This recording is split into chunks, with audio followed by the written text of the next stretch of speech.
Purview में है उसके ऊपर कोर्ट कोई बात करी नहीं। केशवानंदा भारती केस पे आते हैं हम, नहीं मानी जो जुडिशियल रिव्यू के परव्यू से हटा रहा, तो 25th अमेंडमेंट को पार्शियली एक्सेप्ट करा गया। एंड एक और चीज जो आपके लिए इंपॉर्टेंट है वो है आपकी, my name is Rashi Suredia and I welcome you to our YouTube channel and more importantly I welcome to a new series जिसका नाम है द केस फाइल्स, जिसमें हम डिस्कस करने वाले हैं जितने भी आपके लैंडमार्क इंपॉर्टेंट जजमेंट्स हो जाते हैं या कोई भी ऐसा जजमेंट जो ऑनगोइंग चल रहा है और आपके एग्जाम पर्सपेक्टिव से इंपॉर्टेंट है, उन सारी जजमेंट्स को हम द केस फाइल सीरीज में स्टार्ट करने वाले हैं। दिस इज एपिसोड 1 एंड आज हम पर्टिकुलरली बात करने वाले हैं हमारे Keshavananda Bharati versus state of Kerala case के बारे में। जितने भी लॉ एस्पिरेंट्स हैं उन्होंने इस केस के बारे में एटलीस्ट सुना तो होगा, उनको जरा सा तो आइडिया होगा। लेकिन बिफोर वी मूव ऑन मैं एक छोटा सा जिस्ट समझा देती हूँ। तो जो हमारा केशवानंदा भारती केस है that is a case in a line of judgments, ठीक है। बहुत सारी जजमेंट्स आई थी जिसके बाद ultimately it led to your Keshavananda Bharati case in your year 1973।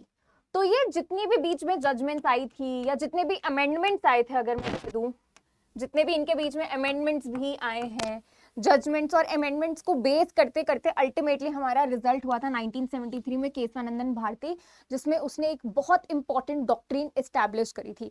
क्या थी ये डॉक्ट्रिन? ये थी हमारी बेसिक स्ट्रक्चर डॉक्ट्रिन।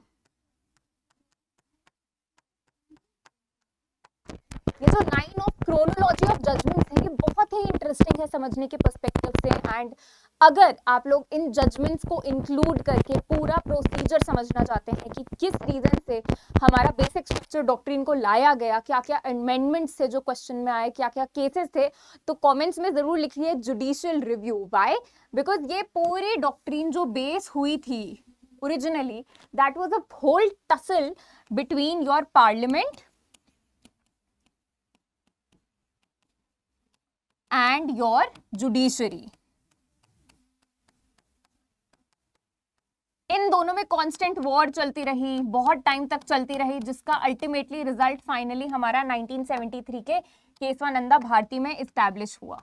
अल्टीमेटली ये सारी वॉर जो भी थी, इस पूरी वॉर को समझने के लिए if you really want to know, comment में जरूर लिखो judicial review, then I will make a separate video explaining the entire genesis of basic structure doctrine as well as आपका आर्टिकल 13, आर्टिकल 368, क्या कॉन्फ्लिक्ट था, सारी चीजें समझाते हुए। ऑलराइट, चलो केशवानंदा भारती केस पे आते हैं हम।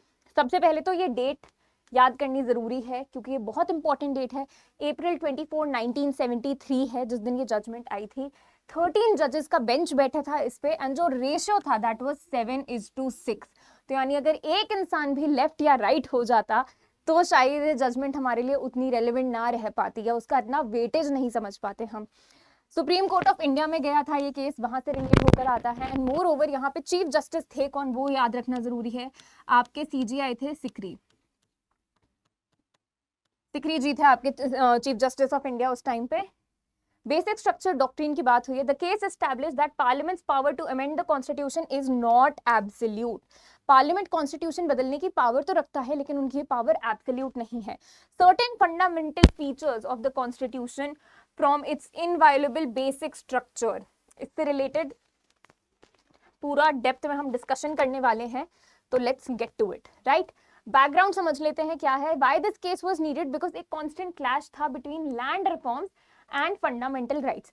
कोर कॉन्फ्लिक्ट समझ लेते हैं पहले। तो पोस्ट इंडिपेंडेंट इंडिया में ना एक फंडामेंटल टेंशन थी। किस टाइप की टेंशन थी वो ये थी कि on one side the government under PM Indira Gandhi, जो इंदिरा गांधी के अंडर गवर्नमेंट थी, वो परस्यू कर रही थी बहुत एग्रेसिव वे में अपने लैंड रिफॉर्म्स, जितने भी लैंड को लेकर रिफॉर्म्स थे उनको वो परस्यू कर रही थी, and socialist policies to redistribute wealth and reduce economic inequality. आपकी वेल्थ को रीडिस्ट्रीब्यूट करने के लिए, आपकी इकोनॉमिक इनइक्वालिटी को रिड्यूस करने के लिए वो बहुत एग्रेसिव वे में हमारे लैंड रिफॉर्म्स परस्यू कर रही थी। On the second hand constitution guarantee करता था लोगों को a right to property as a fundamental right. Originally right to property आपका एक फंडामेंटल राइट होता था अंडर आर्टिकल 19(1)(f) एंड 31, जो अल्टीमेटली चेंज हो गया है। Right, it is no longer a fundamental right.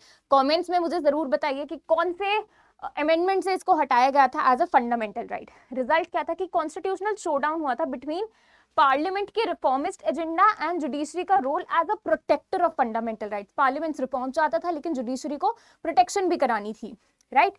Amendment क्या क्या इंपॉर्टेंट है उनको देख लेते हैं। तो आपका 1951 में जब फर्स्ट अमेंडमेंट हुआ था उसमें एक 9th शेड्यूल लाया गया which placed land reforms beyond judicial review. जो आपके लैंड रिफॉर्म्स थे उनको 9th शेड्यूल में डाला गया जिसकी वजह से वो जुडिशियल रिव्यू के पर्व्यू से बाहर थे, यानी कि कोर्ट्स उनके ऊपर नहीं कुछ कर सकते हैं, right. Even if they violated fundamental rights, अगर ये लैंड रिफॉर्म्स फंडामेंटल राइट्स को वायलेट कर रहे हैं तो भी कोर्ट से ये अधिकार छीन लिया गया था कि वो इनके ऊपर कुछ करें। फिर आया आपका 17th अमेंडमेंट, इसने 9th शेड्यूल का स्कोप और वाइडन कर दिया और चीजें डाल दी उसमें जो आपके जुडिशियल रिव्यू से साइड हट गई। फिर आया आपका 24th अमेंडमेंट, केशवानंदा भारती में आपका 24th and 25th amendment majorly बात करी गई है, बट 24th अमेंडमेंट में क्या था, इसने रिवर्स कर दी गोलकनाथ की जजमेंट। तो मैंने आपको बताया ना कि it was a series of judgments जो लाइन में आई थी ये पूरा टसल समझाने के लिए। तो Golaknath was one of the positive judgments, alright. asserted parliament's absolute power to amend any part of the constitution। जो आपका 24th अमेंडमेंट आया उसने absolute power दे दी पार्लियामेंट को कि वो कोई भी पोर्शन ऑफ द कॉन्स्टिट्यूशन को अमेंड कर सकते हैं। 25th अमेंडमेंट ने क्या दिया, प्रेसिडेंस दी, किस चीज को, ऊपर ही हाथ दिया, डीपीएसपी को दिया, आपकी directive principles of state policy over fundamental rights, और उन्होंने बार कर दिया जुडिशियल रिव्यू। ऐसे लॉज का जुडिशियल रिव्यू उन्होंने 25th अमेंडमेंट में बार कर दिया। तो हो क्या रहा था, it was a fight between supreme court and the parliament कि आप ये लॉ नहीं बना सकते, पार्लियामेंट कह रहा है हम तो ये बना रहे हैं, फिर सुप्रीम कोर्ट कह रहे हैं नहीं बनना चाहिए, पार्लियामेंट फिर बना रहा है। तो एक कांस्टेंट फाइट चल रही थी दोनों बॉडीज के बीच में। इंडिया की सबसे बड़ी लेजिस्लेचर एंड सबसे बड़ा कोर्ट, इनके बीच में कांस्टेंट फाइट थी, राइट। चलो let's move on, facts of the case पे आते हैं कि फाइल किसने की पिटिशन फाइल करी हमारी स्वामी केशवानंदा भारती ने। कौन है ये हेड थे इनीरमुट के हिंदू मॉनेस्ट्री इन केरला, एक केरला मॉनेस्ट्री के हेड थे केशवानंदा भारती जी, जिन्होंने एक पिटिशन फाइल करी। Filed a writ petition challenging Kerala के land reform laws and the 24th and 25th constitutional amendment. उन्होंने चैलेंज करा ये जो लैंड रिफॉर्म्स पार्लियामेंट बार बार लेकर आ रहा था, एंड आपका 24th and 25th constitutional amendment. What was challenge, जो केरला लैंड रिफॉर्म एक्ट था वो सिग्निफिकेंटली रिस्ट्रिक्ट कर रहा था Bharati's right to manage and use property owned by the moot. He challenged that the state land reforms and the 24th and 25th constitutional themselves. जो एक land reform आया था केरला में वो उनको उनकी प्रॉपर्टी अच्छे से यूज करने से रिस्ट्रिक्ट कर रहा था, ठीक है, मैनेज करने से, यूज करने से। एंड उसी के रेफरेंस में आपका 24th and 25th constitutional amendment था, क्योंकि वो क्या कहता था, वो कहता था कि जो भी 9th शेड्यूल के पर्व्यू में है उसके ऊपर कोर्ट कोई बात कर ही नहीं सकती। तो वो अमेंडमेंट को ही चैलेंज कर रहे थे।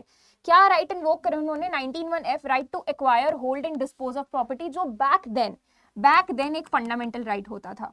And article 31 protection against compulsory acquisition of property without fair compensation, without any fair compensation. Core constitutional question ये था कि does the parliament have unlimited power to amend the constitution even to the extent of completely abrogating the fundamental rights guaranteed to the citizen. क्या किसी भी parliament के पास ये right है कि वो कोई भी ऐसा रिफॉर्म लेकर आए जो लोगों से उनका फंडामेंटल राइट ही छीन ले, राइट। और is it there an implied limitation, या इस चीज के ऊपर कुछ तो लिमिट है, इम्प्लाइड लिमिटेशन है या नहीं।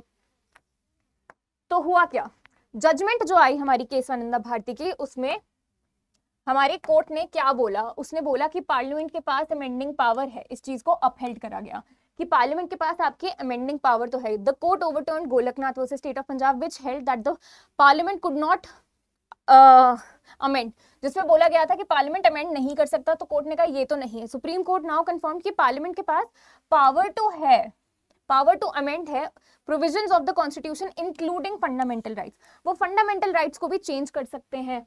दूसरी चीज क्या अपहेल्ड करी उन्होंने, 24th अमेंडमेंट की वैलिडिटी अपहेल्ड करी, जो कहता था कि विच asserted the parliament's power to amend any part of the constitution including fundamental rights was fully upheld। Parliament कर सकता है फंडामेंटल राइट्स को भी चेंज। क्या चीज नहीं देखी गई हमारी basic structure doctrine, star mark है ये। द मोस्ट पिवटल रूलिंग कि पार्लियामेंट की amending power is not absolute, it is not absolute, completely नहीं कर सकते आप कुछ भी। Parliament can not amend the constitution in a manner that alters or destroys the basic structure or essential features of the constitution। जो हमारे constitution के कुछ essential features हैं, जो basic structure है, उसको नहीं amend कर सकता हमारा parliament. The judiciary holds the power to review and invalidate such amendments. और अगर ऐसे अमेंडमेंट्स पार्लियामेंट लेकर आ रहा है तो उसके ऊपर जुडिशियल रिव्यू यानी आपकी जुडिशरी उसको ओवरसी कर सकती है, ये भी बोला। पार्शियली स्ट्रक डाउन करा उन्होंने हमारा 25th अमेंडमेंट। जिस पोर्शन को अपहेल्ड करा वो क्या था कि precedence of DPSP under this over article 14, 19 and 31। जो पोर्शन स्ट्रक डाउन करा वो क्या था, the provision barring judicial review. तो जो ये पोर्शन था ना, एक पोर्शन जो था हमारा कि डीपीएसपी को प्रेसिडेंस देनी जानी चाहिए, वो चीज तो पार्लियामेंट ने अपहेल्ड करी। कौन सी चीज नहीं मानी, जो जुडिशियल रिव्यू के परव्यू से हटा रहा था। जो पोर्शन आपका किसी अमेंडमेंट को जुडिशियल रिव्यू के परव्यू से हटा रहा था उस चीज को गलत माना गया। तो 25th अमेंडमेंट को पार्शियली एक्सेप्ट करा गया, पार्शियली नहीं करा गया। ऑलराइट, बेसिक स्ट्रक्चर डॉक्ट्रिन में क्या क्या चीजें आती हैं वो देख लेते हैं। Definition, constitution possesses certain fundamental inherent features that form it's identity. ये ऐसे फीचर्स हैं जो आइडेंटिटी बनाते हैं हमारे कॉन्स्टिट्यूशन की, उसकी एसेंस बताते हैं। These features are immutable, they cannot be abrogated or destroyed even by the parliament through constitutional amendments। ऐसे फीचर्स को अमेंडमेंट के द्वारा भी पार्लियामेंट ना हटा सकता है, ना रिमूव कर सकता है, कुछ नहीं कर सकता। ठीक है, क्या क्या फीचर्स आ जाते हैं हमारे, तो सबसे पहले तो हम देख लेते हैं हमारा supremacy of the constitution. The constitution is the supreme law of the land. Parliament ऐसा कोई अमेंडमेंट नहीं ला सकता कि कॉन्स्टिट्यूशन के ऊपर कोई चीज मानी जाए, right. Second, democratic and Republic form of government की बात करता है हमारा, प्रियम्बल में ही हो जाती है ये बात। तो that is the basic structure. Secular character, सारे रिलीजन्स को इक्वल इंपॉर्टेंस देना, सबको इक्वली ट्रीट करना, सेक्युलरिज्म। फिर है सेपरेशन ऑफ पावर। जो सेपरेशन ऑफ पावर कर रखी है हमने जुडिशरी में, लेजिस्लेचर में, एग्जीक्यूटिव में, उस चीज को भी पार्लियामेंट डिस्ट्रॉय नहीं कर सकता। फेडरल कैरेक्टर, हमारा कॉन्स्टिट्यूशन क्वाज़ी फेडरल है, उसमें कुछ पोर्शन फेडरल कैरेक्टरिस्टिक्स के हैं और कुछ आपके जेनरिक हैं, right. Division of powers between union and state, neither can destroy the other. एक चीज से आप दूसरी चीज डिस्ट्रॉय नहीं कर सकते। जुडिशियल रिव्यू हमारा बेसिक स्ट्रक्चर में हो जाता है कि आप कोर्ट से पावर नहीं छीन सकते कि वो इस चीज के ऊपर ध्यान ना दे, राइट। फिर हमारे fundamental rights, rule of law की बात की गई है। All persons including the parliament are subject to the law equally, कोई भी आपके लॉ के ऊपर नहीं रखा गया है। फ्रीडम एंड डिग्निटी की बात करते हैं हम, जिसको हम प्राइम इंपॉर्टेंस देते हैं। सॉवरेनिटी एंड यूनिटी, राइट्स हो गए आपके, राइट्स जो है फंडामेंटल राइट्स और जो आपके डायरेक्टिव प्रिंसिपल्स हैं उनके बीच में एक हार्मनी मेंटेन होनी चाहिए। And lastly your sovereignty of India. ये कुछ बेसिक फीचर्स हैं आपके कॉन्स्टिट्यूशन के जिनको पार्लियामेंट टच नहीं कर सकता। ऑलराइट, अब गोलकनाथ के केस में और केशवानंद भारती में क्या डिफरेंस था उसको देख लेते हैं एक बार। पार्लियामेंट की power to amend the fundamental rights, Golaknath ने कहा था कि नहीं कर सकता parliament, it can not, parliament can amend. Kesavananda Bharati में बोला कि यू कैन अमेंड, इसमें बोला नहीं कर सकता। Basis for this position, fundamental rights are sacrosanct and placed outside amending power. ये था गोलकनाथ का कहना कि जो आपके फंडामेंटल राइट्स है वो बहुत सैक्रोसेंट है, उसको आप पार्लियामेंट परव्यू से बाहर रखते हो, राइट। केशवानंद भारती ने क्या कहा कि पार्लियामेंट्स की constituent power is wide but it is subject to basic structure. It all comes down to your basic structure. Article 13 पे क्या इफेक्ट रहता है कि any amendment abridging fundamental rights would violate article 13, ये गोलकनाथ का कहना था। केशवानंद भारती में क्या हुआ, 24th amendment validly excluded amendments from article 13, उसको सेफगार्ड कर लिया। प्रोटेक्शन ऑफ फंडामेंटल राइट्स यहाँ पे एब्सोल्युटली दे रहा था, यहाँ पे कोर एसेंस होनी चाहिए under basic structure, core essence नहीं चेंज कर सकते आप। Judicial review, courts can void agreements touching the fundamental rights, यहाँ पे courts can declare those amendments void which destroy your basic structure। Kesavananda Bharati case को इसलिए बेसिक स्ट्रक्चर केस भी कहा जाता है क्योंकि पूरा case it all comes down to your basic structure doctrine, right. Overturning part, 24th amendment was later 24th amendment later overturn this position, ये पूरी पोजीशन चेंज हो गई थी। It is a good law Kesavananda Bharati के केस में, क्योंकि हर चीज solidify हो गई थी, हर चीज क्लैरिटी आ गई थी इस चीज के ऊपर कि कौन सी चीजों के ऊपर जुडिशियल रिव्यू हो सकता है, नहीं हो सकता, बेसिक स्ट्रक्चर क्या होता है, क्या क्या चीजें उसका पार्ट फॉर्म करती हैं, सब कुछ। सिग्निफिकेंस किस टाइप की है, प्रोटेक्टिंग द कॉन्स्टिट्यूशन की identity.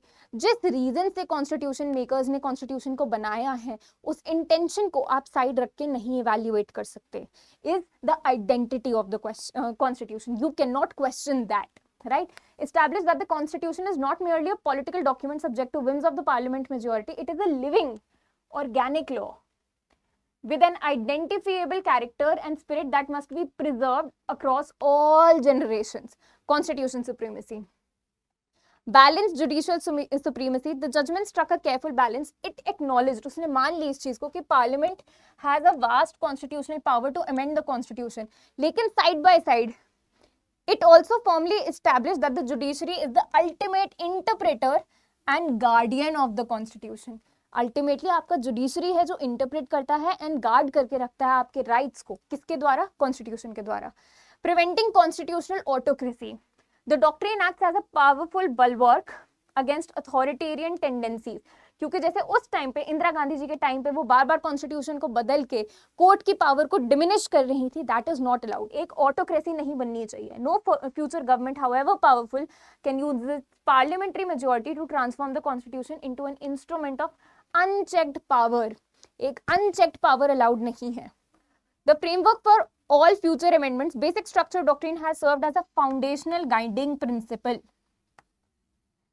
for every constitutional amendment. इस चीज को देख के, इस चीज को मद्देनजर रख के ही अब कॉन्स्टिट्यूशन अमेंडमेंट्स लाए जाते हैं कि क्या वो आपका बेसिक स्ट्रक्चर वायलेट कर रहे हैं, yes or no. If yes, then they are not brought in place. Fundamental rights के ऊपर राइट टू प्रॉपर्टी का अब क्या सिनेरियो है? पहले वो फंडामेंटल राइट होता था, वो पूरी प्रोटेक्शन के अंदर था. 19(1) एंड आर्टिकल 31 ट्रांजिशनल स्टेटस था उसका 25th अमेंडमेंट में, जिसको पार्शियली डाइल्यूट करा गया था. पार्शियली डाइल्यूट करा गया था, राइट. एंड लास्टली अब वो है हमारा article 300A. It is a legal constitutional right, but right to property is no longer your fundamental right. The 44th Constitutional Amendment Act removed right to property from the list of fundamental rights. So आपका 42nd Amendment नहीं, 44th Amendment है जिसने उसको remove करा था as right, as a fundamental right. Conclusion देखा जाए तो Constitution is not a mere political document. It is the conscience of the nature and its basic structure is its soul. आप soul को ही नहीं बदल सकते, right? Important चीज है आपके लिए याद करना, 13 जजेस थे, 7:6 का रेशियो इंपॉर्टेंट है आपके लिए. Parliament can not destroy the basic structure, ये चीज आपको समझ में आ जानी चाहिए. ओवरटर्न किसको करा था इसने? गोलकनाथ केस को करा था. Judicial review, secular character, federalism, democratic form, rule of law, ये सारी वो चीजें हैं जो आपकी बेसिक स्ट्रक्चर का पार्ट बनाती हैं. Every constitutional amendment since 1973 is tested against this doctrine. इसको इसके अगेंस्ट टेस्ट किया जाता है. कोई भी अमेंडमेंट आना होता है तो वो आपके बेसिक स्ट्रक्चर डॉक्ट्रिन के अगेंस्ट टेस्ट किया जाता है. अगर वो सेटिस्फाई कर देता है तो ही उसको प्लेस में लेकर आया जाता है या नहीं. एंड एक और चीज जो आपके लिए इंपॉर्टेंट है वो है आपकी डेट, राइट.